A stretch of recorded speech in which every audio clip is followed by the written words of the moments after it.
So for those of you that this is your first service you've been to this week, and that's not a criticism in any kind of way, but I just need to explain to you what I've been doing, because otherwise now what I want to say won't make any sense. So for those of you that have heard this 2 or 3 times, forgive me, you can just have a little nod off or play on your phone or whatever. I've been doing a series of the 5 love languages this week. And so we're on number 4. And this is a book that's put together by somebody called Gary Chapman. Those of you that know my surname's Chapman, I say no relative immediately.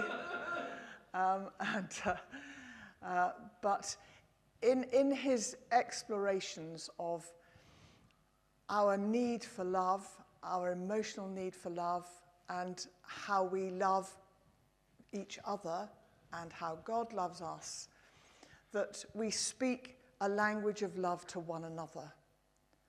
And if we speak in our primary language to somebody who else's primary language is something different, they may not feel loved.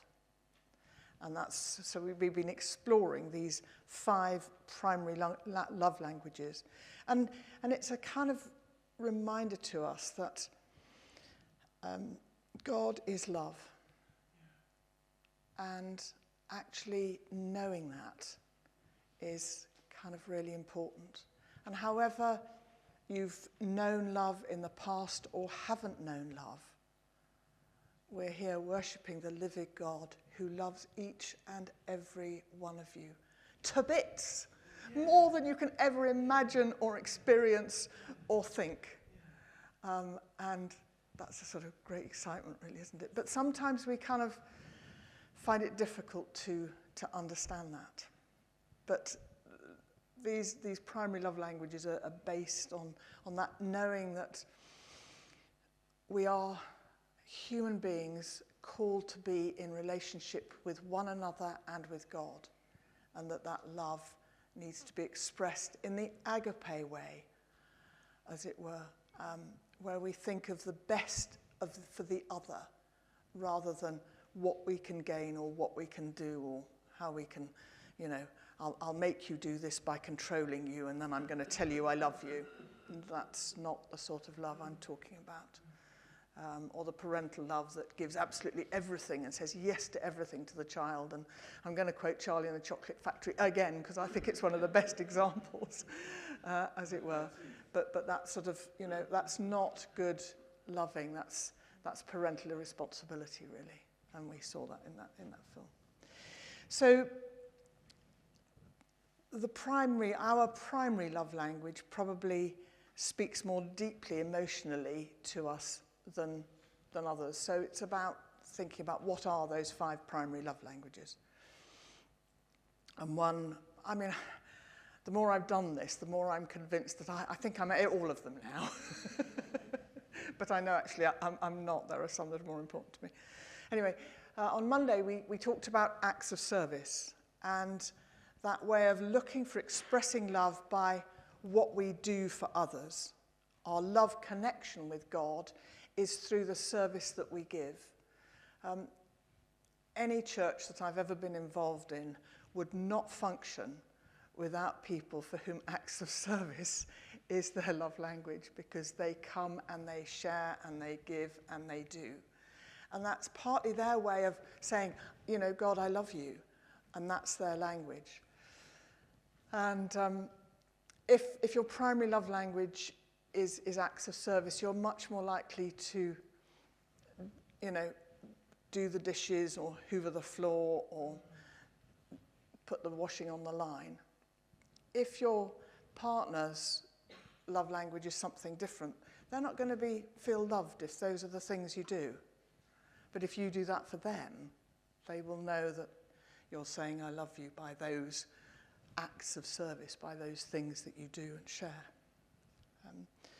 Mother Teresa is a really good example of somebody whose whole love of God was in her acts of service to the poor and the needy.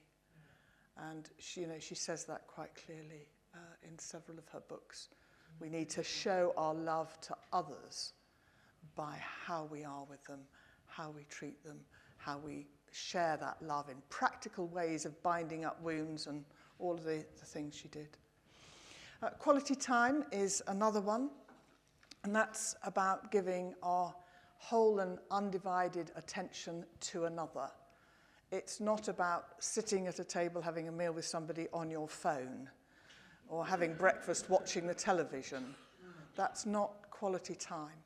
And any of you who've done any counselling courses or listening courses will know that one of the things that you kind of need to learn is how to be fully present to that person.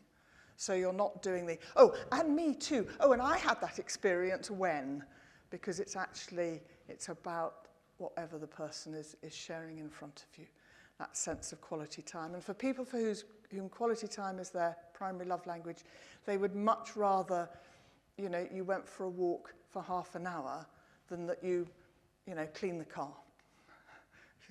That's their, The third one that we did yesterday was words of affirmation.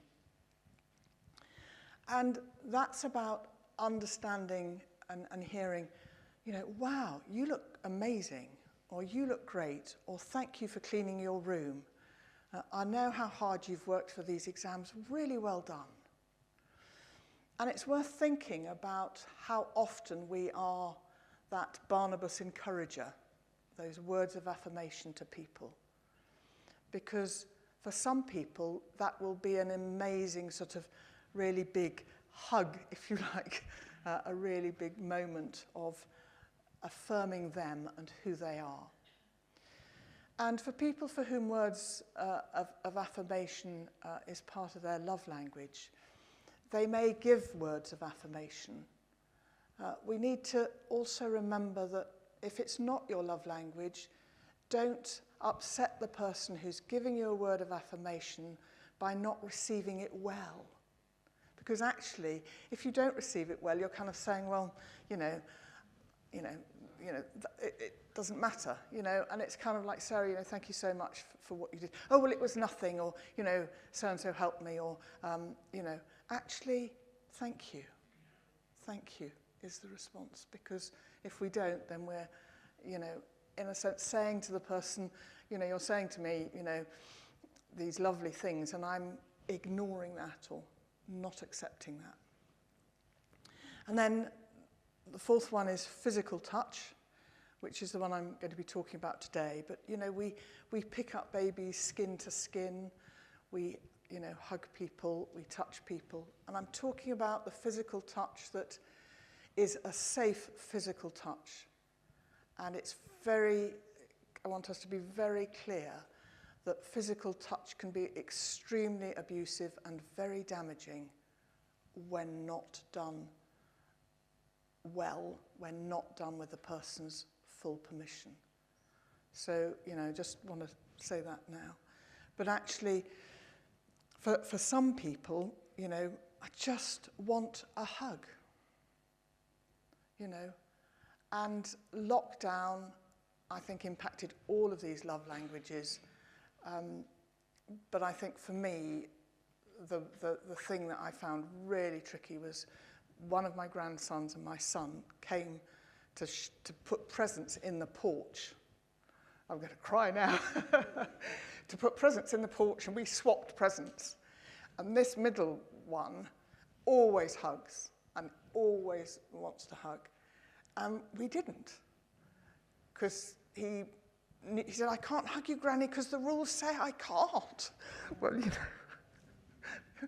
my language, my bubble language here, I will not say out loud, but you can imagine what it was like, But, it was a real problem for me, because it says something far more than I love you and Happy Christmas and here's a present kind of thing. Which leads me neatly into the fifth one, which we're going to do tomorrow, which is about gifts. And of course, the greatest gift we have is all that Jesus has done on the cross. But if your primary love language is gifts, it really matters to you if somebody brings you a bunch of flowers when they come to supper. If your primary love language is gifts, somebody goes for a walk and picks a shell off the beach and brings it, says, oh, I saw this and I found this. And they think, wow, that's really saying, you know, I love you. It's not about the money. We can sometimes get sort of, you know, you've got to have the brightest and the best and the biggest or whatever. It's not about the money. If your primary love language is gifts, it's far more about the thought that's gone behind it, the fact that somebody's giving you something. And that's as I say, we'll be doing tomorrow. Anyway, getting back to today.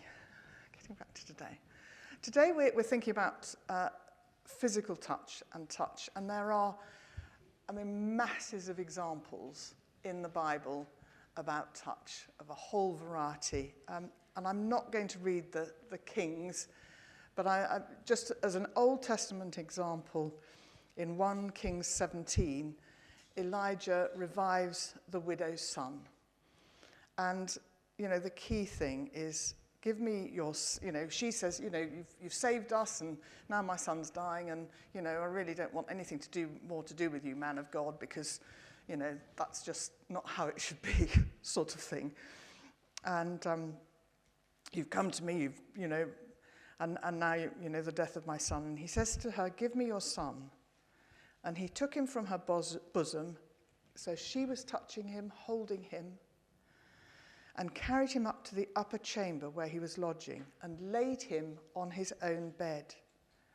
And then he cried out to the Lord, you've brought calamity even upon the widow with whom I'm staying by killing her son. And it's a question. Then he stretched himself upon the child 3 times. So, you know, I always... I guess he laid on top of the boy in some kind of way, perhaps holding some, but, you know, stretched himself, it to me implies that he probably actually laid on top of him, you know, whether the child was very cold and that, you know, let's not go down there. But he did this and cries out and says, let the child's life come to him again. And the Lord listened to the voice and the life of the child came again. Extraordinary sort of story of healing and restoration through touch. And you can find them throughout, you know, the Bible. And I've tried to choose hymns. The first one, Meekness and Majesty. Why did you choose that? Because he washes the disciples' feet. That's an extraordinary moment, a holy moment of physical touch. It's an act of service as well, if you wanted to, you know, you can look at it, but it's both and. But I'm going to read this morning from Luke the story of the girl restored to life and the woman healed. So Luke 8, I think.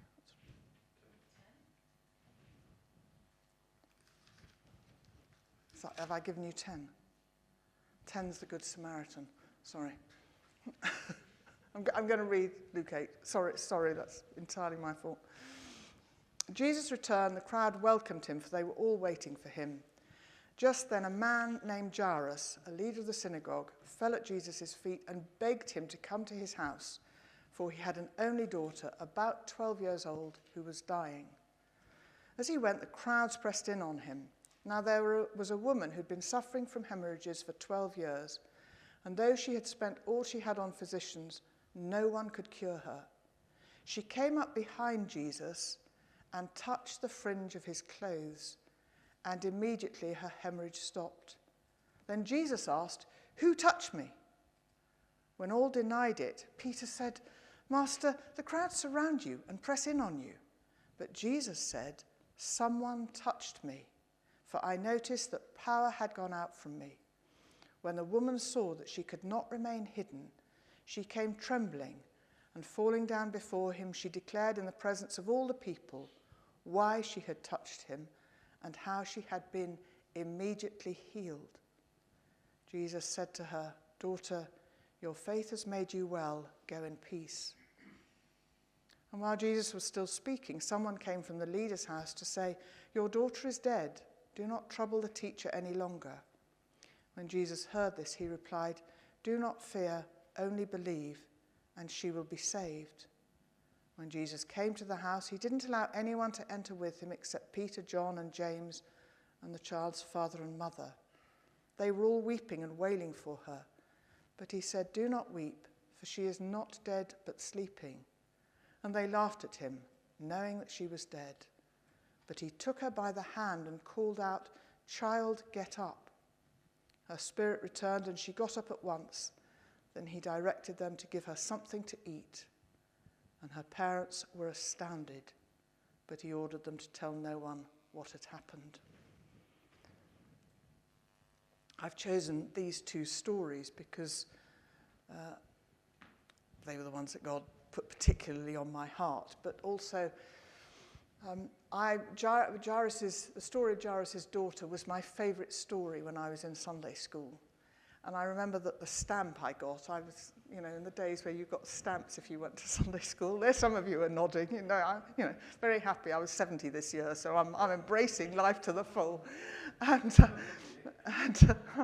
thank you, Peter. And it was my favourite stamp, if you see what I mean. And I have noticed over the many years since then that when Jairus' daughter is read in church, where I just turn up somewhere randomly and that's the reading, it's like God saying, "I want to talk to you. I want to say something to you. I want you to take note." And that's part of why. But also because it shows Jesus just breaking down all the barriers. This was a leader from, and yet. And he had enough faith to trust Jesus to do something. And Jesus, when he touches the girl and calls her, takes her by the hand, she gets up. And the next bit I think is really significant. He then told them to give her something to eat. When we've been ill, physically or emotionally or spiritually, when we've been touched by the Spirit of God, when we've prayed with somebody or been prayed for ourselves, it can be an exhausting experience. And I always say to people, you're going to feel very tired, and please look after yourself and care for yourself physically and emotionally after that touch of God's Spirit upon you. And it's like Jesus knew that what he'd done had touched her at every level, and that she therefore needed to restore herself physically and emotionally, and food and water are much better than drugs and alcohol, just by the way, in that place. And Jesus took care of her every need. And then with the woman with the hemorrhage, who would have been a complete outcast. I mean, what a way for Jesus to say to people, there are no outcasts in my kingdom. There is nobody who is not worthy. There is no one of any kind, whatever they've done or whatever's been done to them, that is beyond the love of the cross of Christ, deep, deep, deep down, that love of Jesus. And he knows he's been touched. And, just one touch of the King changes everything. And it's like she, I always have a very vivid picture of this scenario, because I see kind of slightly rather elderly, bent-over woman and all these other tall people, and she sort of weaves her way through the crowd in some kind of way and sees that has to be Jesus's, and I'll just touch it. Nothing else has worked for me. Nothing else has worked for me, and I don't know who this sort of random guy is really, but I hear he does amazing things. I'm just going to touch it. And as she does so, she's healed. And, I guess she's, oh, wow, I'll just creep away now. I can just sneak away.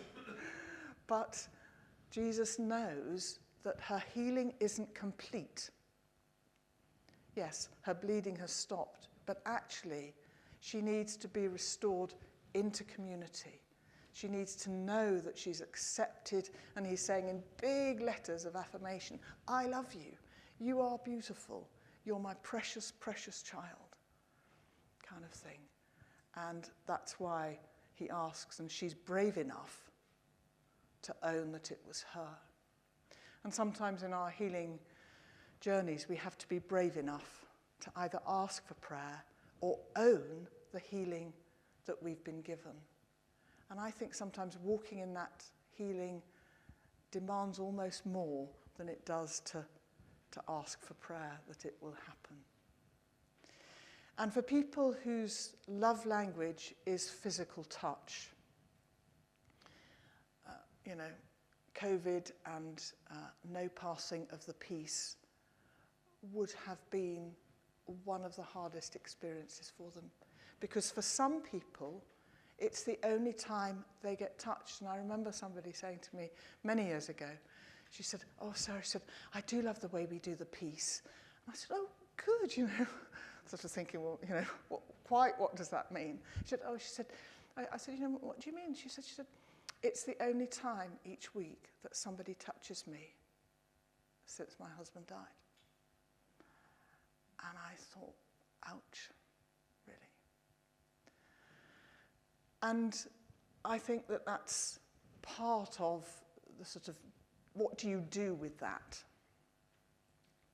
I know for me that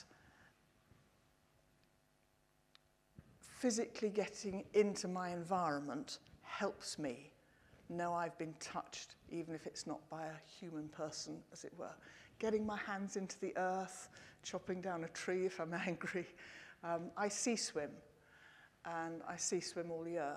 And it's been one of the best mental health things I've ever done, although I didn't start it for that reason. I started it because I thought I lived by the sea and there are these random bunch of women who meet to swim, and I think I quite fancy joining them.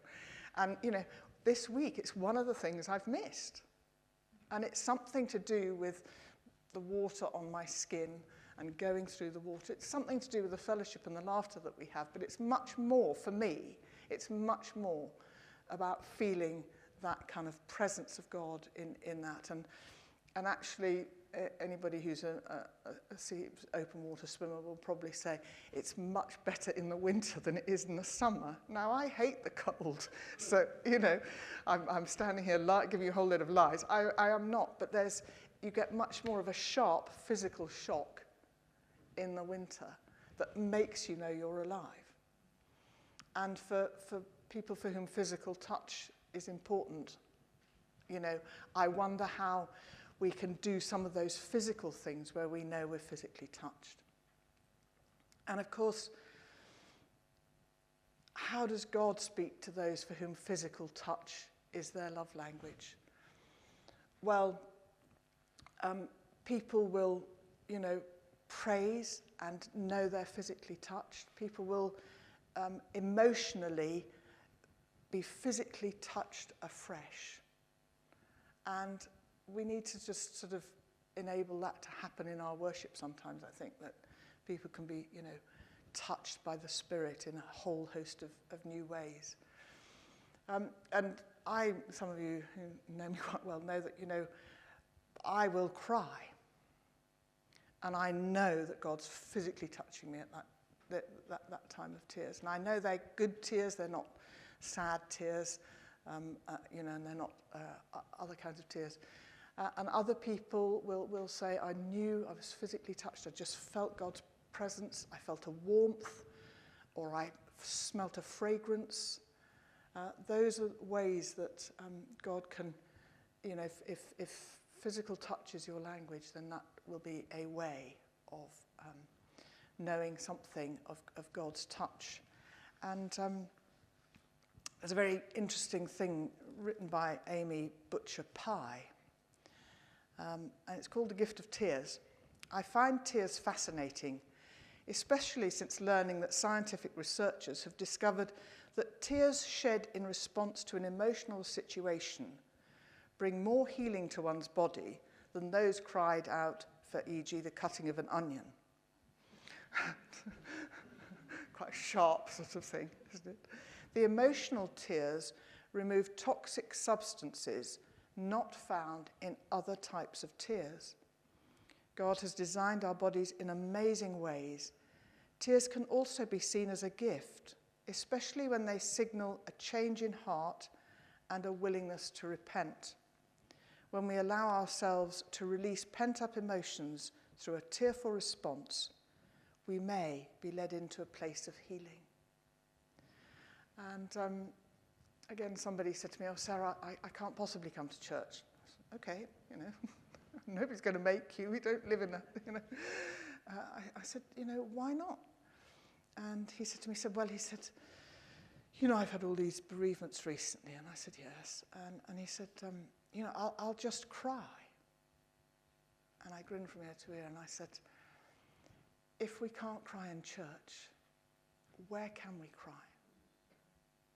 And if you know that you need to cry, I will put on a film that always makes me cry, and I'll have a good sob through the film, and then I'll feel hugely much better, and I'll feel refreshed and sort of physically touched, in a sense, by those tears. That's kind of how I've learnt how to deal with some of that. But don't bottle them up, because actually they can be part of your way of being physically touched and moved and released into new things.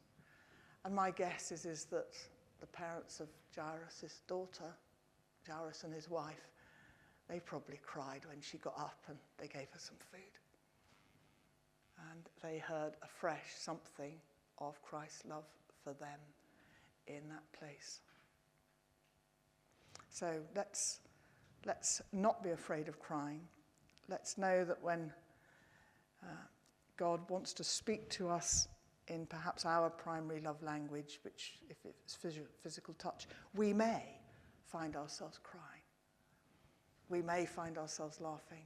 We may find ourselves needing to say to somebody, "I want a hug." Rachel and I were talking yesterday, and she said, "Well, I suppose if you want to demonstrate, I'll say all right."